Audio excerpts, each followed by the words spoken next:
डेशेची recipe बनवणार आहे. डेशे ही ताजे ताजे रानातले डेशे आणलेले त्याचे आणि एकदम खायला पण छान. तर ह्याला आता आपण सोलून कट करून घेऊ शेवग्याच्या शेंगागत.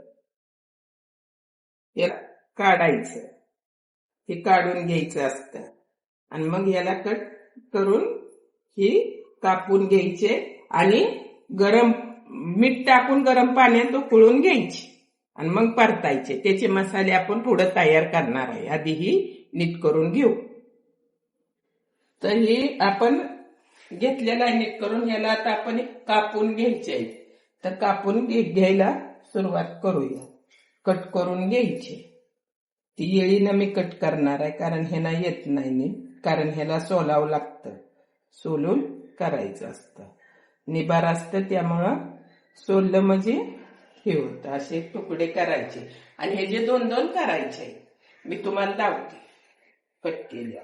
आपण नीट करून ह्याला कापून सोलून घेतलेला आहे आणि पाणी गरम करायला ठेवलेलं आहे. त्यात मीठ टाकायचं अंदाजानं आपल्या, थोडस मिठामध्ये उकळून घ्यायचं आणि मग करायचं. ही घाण अशी निघते, सोलून घ्यायचं असतात. नाहीतर तुम्ही कापून तसंच टाकचाल तर ती वेगळंच लागेल. मग आता ही आपलं काय लागणार आहे ते पण बारीक लसूण खोबरं अद्रक घेतलंय बारीक करून, एक टमॅटो बारीक करून घेतलेला आहे, तीळ बारीक करून घेतलेला आहे, चटणी मीठ हळद. आता आपण याला धुवून त्यात टाकून घेऊया. टाकल्यावर पण पाण्यातनं एकदा काढून घ्यायचं. स्वच्छ असतं पण तरी घ्यावंच लागतं. आंबुडकी असं घ्यायचं, खायला चांगलं लागतं. ही पाण्यात आपण मीठ टाकायचं हाय, मिठामध्ये उकळून घ्यायचं म्हणजे त्याला चव आणखी छान येते. मीठ आतपर्यंत पोचतं त्याच्या. त्याला आता उकळून द्यायचं म्हणजे मऊ होत्या. द्यायचं. तुमच्या इकडं काय म्हणतात याला ती पण सांगा. आमच्या इकडं तर डेसच म्हणतात, डेसा. त्याला आपण शिजवून घेऊया. ठेवलंय, शिजवून देऊया. तर आता आपलं ही डेसा शिजून झालेला आहे, त्याला आपण काढून घ्यायचं आहे. एकदम छान शिजलेला आहे. तर आता आपण गॅस चालू करूया. फॅन आपलं फ्रायपॅन ठेवलेलं आहे. तर त्याला आता गरम होऊन द्यायचं. तेल टाकून घेऊया. आणि मोहरी थोडी थोडी टाकून घ्यायची. ती भाजली किती वाटाणं केलेलं छानपैकी ते भाजलं. आता ही सगळं भाजलेली मोहरी. तर आता आपलं टमॅटो सोडून घ्यायचं. चांगलं हे झालेलं आहे, भाजलेलं आहे. त्यात आता आपण वाटण केलेलं आहे ना, ती टाकून ती बी भाजून त्यात घ्यायचं. एकदम छानपैकी भाजायचं.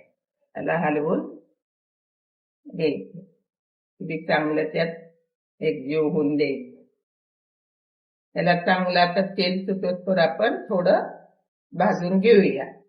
हळद यातच टाकून घ्यायची थोडी आणि त्याला पण चांगलं हलवून त्यात घ्यायचं म्हणजे सगळं चांगलं भाजले जातं.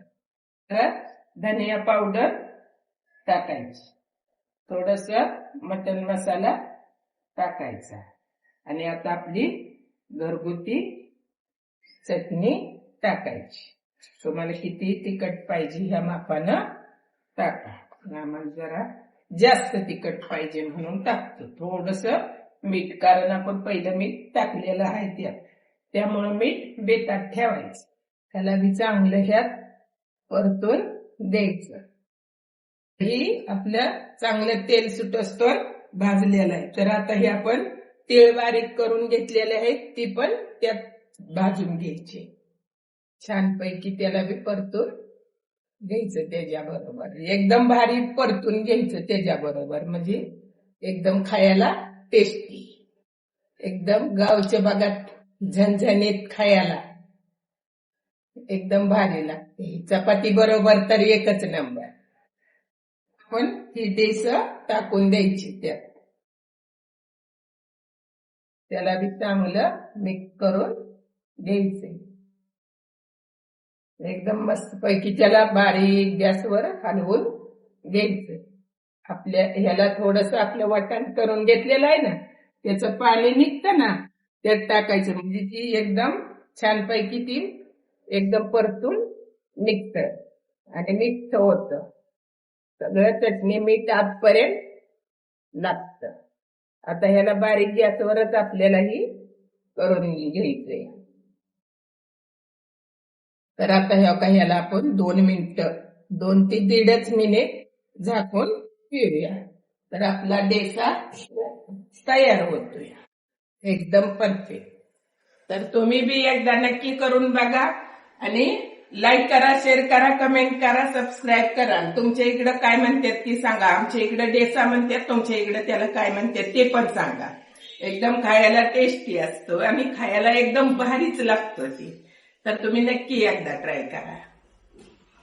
डोसा झालेला आहे, त्याला आता आपण बंद करून उघडून घेऊया. एक नंबर झालेला आहे बघा. तुम्ही एकदम छान तेल फील मस्त सुटलेलं आहे, एकदम भारी झालेला आहे. तर चला आता याला आपण काढून घेऊया. तर झालेला आहे, आपण काढून घेतलेला आहे.